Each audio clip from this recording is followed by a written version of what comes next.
자, 아도르노 예술론을 이런 식으로 그려볼 수 있겠는데, 이게 사회예요. 여기가 이제 자연이고, 이게 사회라면은, 사회라는 것은 자연의 일부죠. 그죠? 나라는, 개인이라는 건 사회 안에, 사회의 일부고요. 그렇잖아요. 그래서 예술이라는 것은 이 사회 안에, 여기 이 안에 예술이 있어서는 안 된다고 보는 거죠. 루카치의 관점은 주로 이제 요 안에서 이루어지거든요. 어떤 이 밖에 대한 이 사회 밖의 비전이 약한 거죠. 요 안에 있어야 된다고 보는데, 아도르노의 관점은 사회 밖에 있어야 된다고 하는 거죠. 밖에. 예술이 여기 있어야 된다고 하는 거죠. 예술. 여기는 이제 여기가 현실이고, 여기는 가상이라면은, 가상계에 존재해야 된다고 보는 거죠. 가상계. 그러려면은 일단은 이 사회를 1차적으로, 이게 1번이에요. 1번이 먼저 사회에 대한 인식이 먼저 있어야 된다. 그게 인식이 먼저 있고, 2번은 여기서 밖으로 이렇게 부정해야 된다. 부정. 이걸 부정이라고 그래요. 부정. 이 예지계로 향하게 하는 거. 그러려면 요 틀에 갇힌 이 사회적인 인식을 부정해야 되거든요. 부정. 그래서 1차적으로는 1번은 인식이고 2번은 부정이다. 인식과 부정. 그러면은 이 부정으로서의 예술에는 이 사회가 반영이 되어 있겠죠. 부정으로서 반영되는 거죠. 저는 개인적으로 이 아도르노의 이 관점을 지지하는데, 이 아도르노의 관점이 왜냐면은 이 삶과 예술의 관계를 이 접화의 관계로 보고 있다. 예술과 삶이 어떻게 얽혀 들어가는가, 이 양자 얽힘이 어떻게 이루어지는가에 관한 얘기인데, 현실에 대한 인식이 없으면은요, 이 인식이 없이 바로 이 가상으로 뛰어넘는다. 이건 여기는 예지계예요. 예지계. 현실계가 아닙니다. 예지계로 뛰어넘으면은 이걸 우리가 이제 모더니즘인데, 이것이 모더니즘인데, 모더니즘으로 가버리면은 이거는 삶과 예술이 분리돼 버린다는 거죠. 그렇다고 해가지고 여기에 갇혀버리면은 어떤 예술이 어떤 계몽적인 속성을 갖게 되겠죠. 계몽적. 어떤 내용을, 사회적 내용을 계몽하기 위한 수단으로서 예술이 된다는 거예요. 이렇게 되면은. 그러면 이 두 가지의 방법을 피하기 위한 방법이 1차적으로 사회 현실을 인식하라. 그리고 이것과 이것이 동일하지 않기 때문에 우리 이상적인 이 자연, 이 자연을 예술은 이렇게 향해서 가야 되거든요. 이게 이상적인 상태라고 보는 거거든요. 자연이. 그래서 이 자연을 향해서 이쪽 가는 것을, 이거를 미메시스라고 얘기를 해요. 미메시스.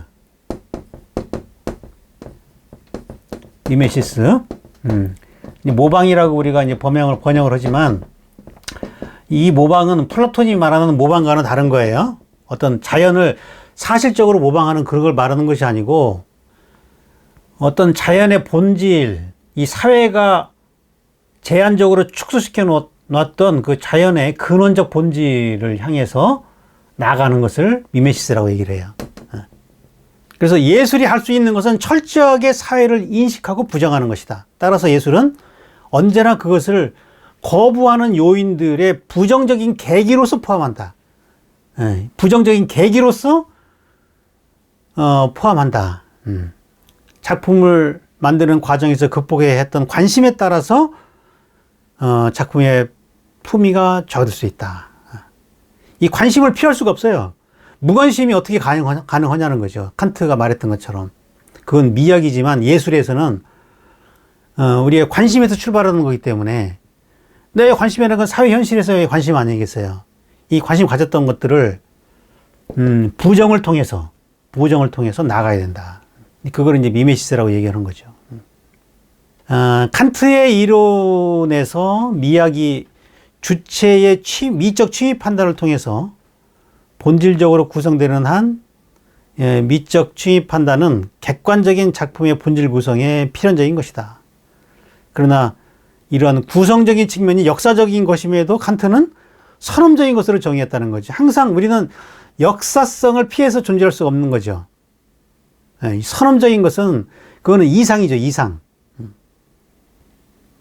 경험을 초월한다는 건 이상이지만 현실에서는 우리는 역사적인 과정 속에 있는 거죠. 언제나. 그러니까 현실에서는 여기가 있을 수 없는 거예요. 이 자연과 일치가 불가능한 거예요. 현실에서는. 끊임없이 여기를 향해서 가려는 노력이 있을 뿐인 거지. 이것과 이것이 동일하다고 믿는 순간 거기서 타락이 시작되는 거죠. 예술은 존재 이유가 사라지는 거예요. 이게 동일하면은. 그래서 이 아도르노는 예술과 미를 명확하게 구분하는 거예요. 미는 뭐 그런 관념적인 것이 있지만 예술은 관념이 돼서는 안 된다. 예술은 철저하게 부조리한 현실에 총뿌리를 대고 이상을 향해서 나가는 것이다. 우리가 등산을 할 때는 밑에서부터 이렇게 차곡차곡 한 단계 한 단계 걸어 올라가는 과정인 거죠. 그죠? 여기 현실 세계에서부터 하나씩 하나씩 걸어 올라가는 것이지, 현실을 부정을 통해서 이렇게 올라가는 것이지, 붕 떠가지고 여기를 딱 도달하지는 할 수는 없다는 거죠. 역사라는 것은 이 올라가는 과정이라는 얘기예요. 과정. 그러니까 이 올라간 여기서의 어떤 그 비유가 있는 거죠. 이 높이에 따른 각각의 그 풍경이 다른 것이지, 여기 가보지도 않은 여기를 선험적으로 가가지고 그렇게 추상 미술을 그런 식으로 하면은 곤란하지 않느냐는 거죠. 현실이 빠져버리니까. 등산의 맛이라는 것은 이 험난한 코스를 정복해 하나하나 직접 정복해 가면서 느끼는 그 쾌감이지. 비행기 타고 여기 쑥 올라가는 거, 이게 무슨 등산의 맛이 없죠. 그러면은 이 올라가는 맛 아니겠어요? 올라가는 어려움을, 난관을 극복하면서 하나하나 헤쳐나가는, 거기에서 우리는 쾌감을 얻는 것이지, 올라간 데서 쾌감을 얻는 게 아니에요. 이 올라가는 것이 쾌감이라면 비행기 타고 여기 그냥 헬리콥터로 딱 내리면 되잖아요. 그러니까 많은 예술가들이 그냥 미 자체를 추구해가지고 아름다우면 된다고 생각한다. 아름다우면 된다. 너무 그런 자명한 아름다움을 요구하는 것이 아니라 예술은 험난한 길, 이 험난한 길을 험난할수록 이걸 극복할 때 쾌감이 더 큰 것이고, 거기에 우리는 이 등산가의 어떤 능력에 찬사를 보내는 거죠. 인간으로서 어떻게 그 어려움을 극복했는가, 이 지점을 우리가 주목하는 것이지, 올라간 거에 주목한 게 아니에요. 올라가는 거는 뭐 얼마든지 쉽게 올라갈 수 있어요.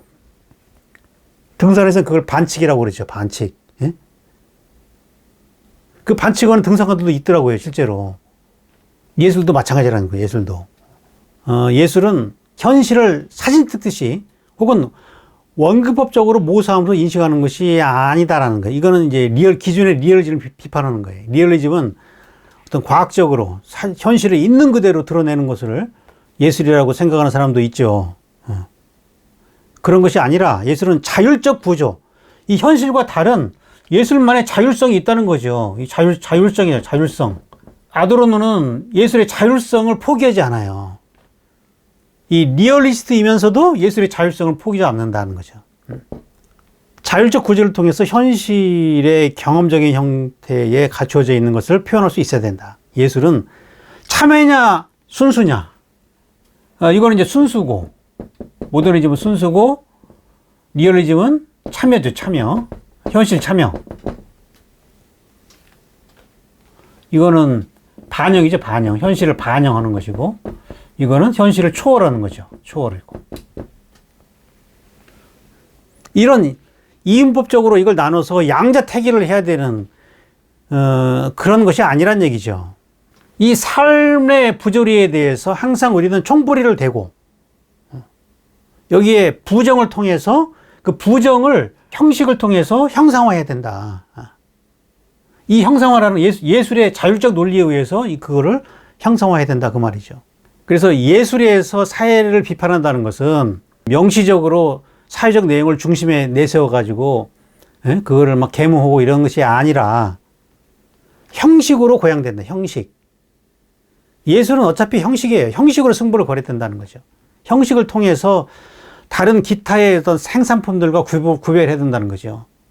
그래서 예술은 사회 현실을 모방하는 것이 아니라 작품 속에 고유한 어떤 내적인 형식 구조를 통해서 사회를 드러낸다. 그러니까 그 예술의 이상이 어떤 그 사회에 대한 거부를 통해서 드러난 예술의 이상이 형식을 통해서 녹아 있어야 된다는 거죠. 형식 안에. 그렇지 않으면은 이게 이데올로기가 될 수 있다는 거죠. 예술이. 현실과의 긴장을 무시하고, 자유를 절대적인 걸로 주장할 경우에 어떤 순수주의를 자꾸 내세우면은 그게 하나의 또 이데올로기로 전락할 가능성이 있다는 거죠. 그래서 이제 미메시스를 주장하는 건데, 이 미메시스라는 것은, 주체와 객체가 분리되기 이전에 그 접화 상태예요. 인간과 자연의 접화 상태. 이게 미메시스의 상태예요. 이런 것들이 이원화되지 않고 분리되지 않은 상태. 근데 자아라는 것은 인간과 자연이 분리됨으로써 생성된다고 보는 것이고요. 그래서 인간의 역사라는 것은 미메시스와의 단절의 과정이다. 인간의 역사는 원래 자연과 인간이 하나로 접화되어 있는 그런 상태에 있는데, 그러니까 이분의 그 이상 세계는 오히려 원시 사회가 오히려 이상적인 상태를 보는 거예요. 자연 속에서 하나로 어우러진 그런 사회. 그때가 오히려 이상적인 미메시스의 그 상태인데, 근데 인간은 사회화 과정을 통해서 사회가 발전함에 따라서 점차 그런 미메시스의 상태로부터 멀어져 왔다. 이렇게 보는 거죠. 그래서 이분이 보는 관점은 역사라는 것이 발전이 아니라 헤겔이 생각한 것처럼 이렇게 단계적으로 발전해가는 것이 아니라 오히려 후퇴했다고 보는 거예요. 이제 2차 세계대전을 겪으면서 그 나치의 그 폭력성을 보면서 인간이 이룩한 그 과학의 발전으로 인간을 아주 잔인하게 학살하고 폭력을 가하는 뭐 그러한 현실을 보면서 이게 과연 발전인가? 오히려 자연과 하나로 어우러진 원시 사회보다도 더 멀어졌다. 원시 사회는 오히려 어떤 주술을 통해서 자연과 하나 되고자 했다면은 현대는 이 계몽의 역사를 통해서 자연과 점점 멀어져 왔다. 그래서 이 합리성은 이 근대적 합리성, 계몽주의의 모토죠. 합리성은 죽은 것에 대한 미메시스다. 어떤 그 지식을 만들어 가지고 거기에 얽매이는 이런 그 합리주의는 죽은 것에 대한 미메시스다. 살아있는 자연에 대한 미메시스는 그와 반대되는 그 인간과 자연이 분리되기 이전에 그것이 이제 이상 사회라고 보는 거예요. 그래서 이 아도르노가 주장하는 그런 예술은 미메시스고 그것이 이제 자연과의 접하예요. 미메시스라는 것은 주체의 경직성에서 벗어나 가지고 객체인 자연에 접근할 수 있는 그 매개체로서의 그 예술. 그래서 이러한 그 예술적 인식이 미메시스를 통해서 이성의 합리성을 넘어설 수 있다고 보는 거예요. 그것은 객체를 주체의 실용적인 목적에 종속시키는 것이 아니라 서양은 계속 그 자연으로서의 객체를 주체의 실용적인 목적에 종속시키려고 했어요. 객체의 자유를 부여하는 것이다. 그래서 미메시스적인 그런 예술은 고통스러운 세상과 비슷해지면서도 세상을 비판한다는 거예요. 왜냐하면 이 사이에 있기 때문에 이 세상을 비판하면서도 세상과 비슷해진다. 세상의 이 요소를 갖고 있다는 얘기겠죠. 그래서 예술은 사회와 무관하면서도 동시에 사회적이다. 자, 이제 이런 말들이 이제 그 이분법적인, 뭐, 순수냐, 참여냐, 반영이냐, 초월이냐, 그런 이분법적인 논리를 벗어나고 있는 거죠. 사회를 떠나 있으면서도 사회적이다라는 얘기죠. 그래서 예술은 수수께끼 같고 즉자적으로 존재하면서 미메시스의 기관으로서 예술 작품인데 이것이야말로 진리가 표현될 수 있는 유일한 장소라는 거죠. 그러니까 우리의 사회적인 인식은 여기에 머무르고 있기 때문에 여기에는 진리가 없는 거죠. 왜냐하면 여기는 이원론적인 이분법이 지배하는 사회이기 때문에 갈등이 많고